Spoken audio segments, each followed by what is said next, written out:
በይፋ የጦርነት አዋጅ ነው የክተት አዋጅ ነው የታወጀው በዛ በአክሱም መድረክ መፈንቅለ መንግስቱ ይሄ ቀስ በቀስ ሄደ የነበረው መፈንቅለ መንግስት የመጨረሻ ደረጃ የደረሰበት አዋጅ ነበር ይሄ አዋጅ በግልጽ የተናገሩት ከኛ ጋር የማይሰለፍ ወየለት የተባለበት ነበር እዛ ሻዕቢያ የአክሱምን ህዝብ በጨፈጨፈበት ቆመው ነው ከሻዕቢያ ጋር እንተባበራለን ያሉት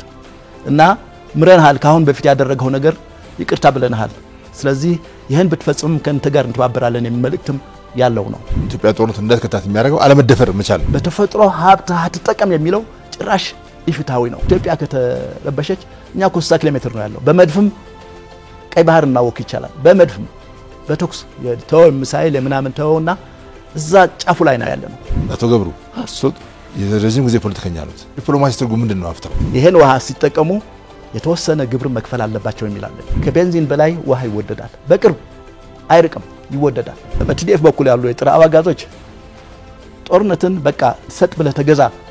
ብለው ያወጁት አዋጅ አለ በህዝቡም ላይ በሰራዊቱም ላይ ትንኮሳው የቆመበት ጊዜ አለ እንዴ እነሱ መዝገበ ቃላት ውስጥ የለም ይሄ ሰላም ድርድር ምናምን ጠፍተዋል ነው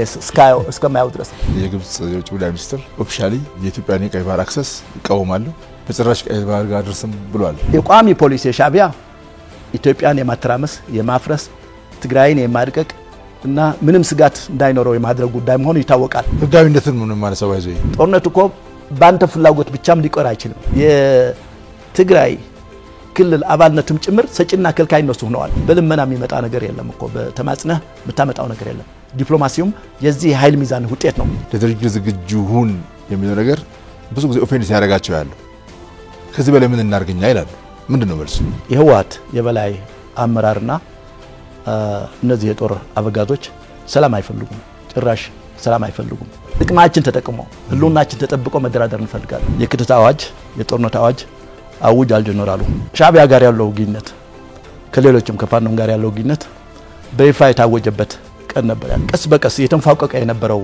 መፈንቅለ መንግስት አሁን በሙሉ የታወጀበት የጀነራል ታደሰ ጊዜያው መንግስት በእነዚህ ጦር አበጋዞች የተነጠቀበት አዋጅ ቀን ነው